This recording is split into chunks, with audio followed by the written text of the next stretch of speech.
ಅರೆ ಕಡಿಮೆ ಹಾಕು ಆದ್ರೆ ಅಸ್ಲಿ ಹಾಕು. MDH ಕಾಶ್ಮೀರಿ ಕೆಂಪು ಮೆಣಸಿನ ಪೌಡರ್. ಹೇಳಿ ಕೇಳಿ ಇವತ್ತು ಕನ್ನಡ ರಾಜ್ಯೋತ್ಸವ. ಈ ಸಂದರ್ಭದಲ್ಲಿ ಮುಖ್ಯಮಂತ್ರಿಗಳು ಕೆಲವು ವಿಚಾರಗಳನ್ನ ಪ್ರಸ್ತಾಪ ಮಾಡಿದ್ರು. ಹಿಂದಿ ಭಾಷೆ ಹೇರೋದಕ್ಕೆ ಹುನ್ನಾರ ನಡೀತಾ ಇದೆ. ಕೇಂದ್ರದ ವಿರುದ್ಧವಾಗಿ ಸಿಎಂ ಸಿದ್ದರಾಮಯ್ಯ ಗಂಭೀರ ಆರೋಪವನ್ನ ಮಾಡಿದ್ದಾರೆ. ಈಗೀಗ ಇಂಗ್ಲಿಷ್ ಹಾಗೆ ಹಿಂದಿ ಭಾಷೆಯ ಮೋಹ ಹೆಚ್ಚಾಗ್ತಾ ಇದೆ. ನಮ್ಮ ಮಕ್ಕಳು ಮಾತೃಭಾಷೆಯಿಂದ ಅಂತರವನ್ನ ಕಾಯ್ದುಕೊಳ್ತಾ ಇದ್ದಾರೆ.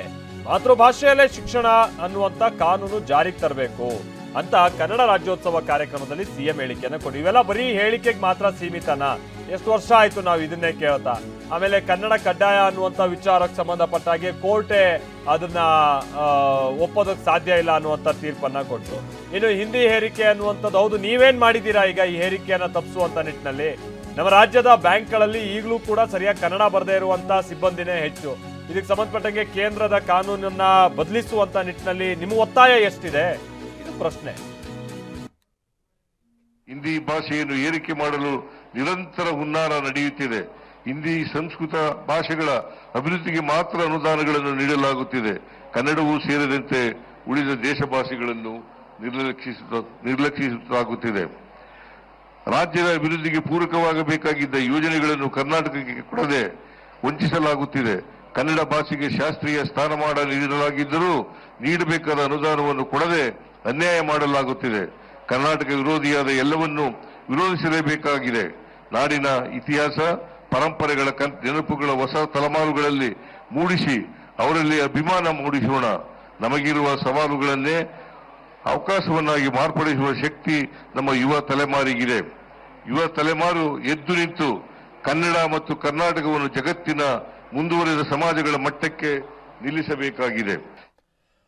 ಹಾಗೆ ಅನ್ಯ ಭಾಷೆಗಳಿಂದ ಕನ್ನಡ ಭಾಷೆಯನ್ನ ರಕ್ಷಣೆ ಮಾಡ್ಕೊಳ್ಬೇಕಿದೆ. ನಮ್ಮ ಕನ್ನಡ ಭಾಷೆಗೆ 2000 ವರ್ಷಗಳ ಇತಿಹಾಸ ಇದೆ.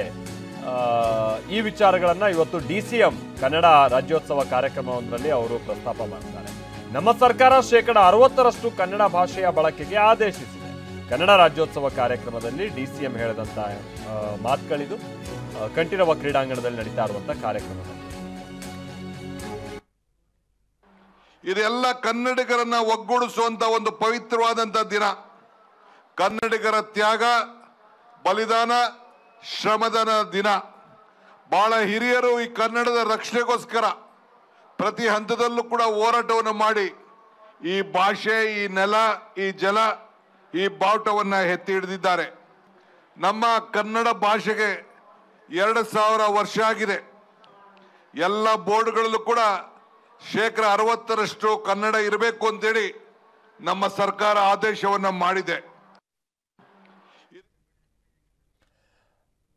ಹಾಗೆ ಕೆಲ ಸಚಿವರುಗಳು ಕೂಡ ಹಿಂದಿ ಭಾಷೆ ಹೇರಿಕೆಯ ವಿಚಾರವಾಗಿ ಪ್ರಸ್ತಾಪ ಮಾಡಿದ್ದಾರೆ.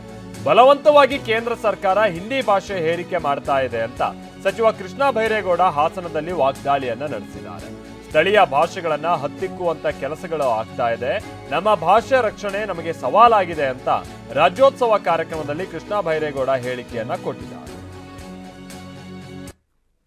ಇಂಗ್ಲಿಷ್ನ ವ್ಯಾಮೋಹ ನಮ್ಮನ್ನ ಸೆಳೀತಾ ಇದ್ರೆ, ಮತ್ತೊಂದು ಕಡೆ ಕೇಂದ್ರ ಸರ್ಕಾರ ಬಲವಂತವಾಗಿ ನಮ್ಮ ಭಾಷೆಯ ಮೇಲೆ ಹಿಂದಿಯನ್ನ ಬಲವಂತವಾಗಿ ಏರ್ತಕ್ಕಂತಹ ಕೆಲಸಗಳು ಕೂಡ ಇವತ್ತು ನಡೀತಾ ಇದೆ. ಪ್ರತ್ಯಕ್ಷವಾಗಿ ಪರೋಕ್ಷವಾಗಿ ಸ್ಥಳೀಯ ಭಾಷೆಗಳನ್ನ ಅದುಮಿ ಅವುಗಳನ್ನ ಪಕ್ಕಕ್ಕೆ ಸರಿಸಿ ಬಲವಂತವಾಗಿ ನಮ್ಮ ಮೇಲೆ ಹಿಂದಿಯನ್ನ ಏರುವಂತ ಹಿಂದಿ ಸಂಸ್ಕೃತಿ ಏನೋ ಒಂದೇ ಭಾಷೆ ಒಂದೇ ಸಂಸ್ಕೃತಿ ಬದುಕಬೇಕು, ಈ ರೀತಿಯಾದಂತ ಬಲವಂತದ ಏರಿಕೆಯು ಕೂಡ ಇವತ್ತು ನಮಗೆ ಆತಂಕ ಮತ್ತು ನಮ್ಮ ಭಾಷೆ ಸಂಸ್ಕೃತಿಗೆ ಆಪತ್ತನ್ನು ಕಾಡ್ತಾ ಇದೆ ಅನ್ನೋದನ್ನು ನಾವು ಈ ಸಂದರ್ಭದಲ್ಲಿ ನೆನಪಿಸ್ಕೊಳ್ಬೇಕು. ಇವೆರಡೂ ಇಂದಿನ ಸವಾಲುಗಳು ನಮಗೆ.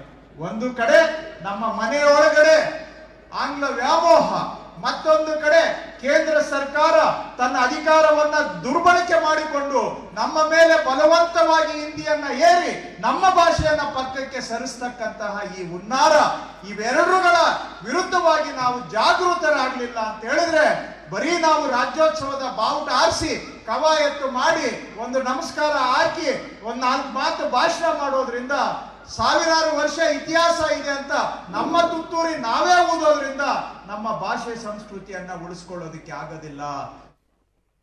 MDH ನ ಕಿಚನ್ ಅಲ್ಲಿದ್ರೆ ನಾವು ಎಲ್ಲವನ್ನು ಮಾಡಬಹುದು. ಬೆಂಗನ್ ಕಾ ಬರ್ತಾ, ಆಲೂ ಗೋಬಿ, ಭಿಂಡಿ ಮಸಾಲಾ, ಇನ್ನೂ ಬಹಳಷ್ಟು. MDH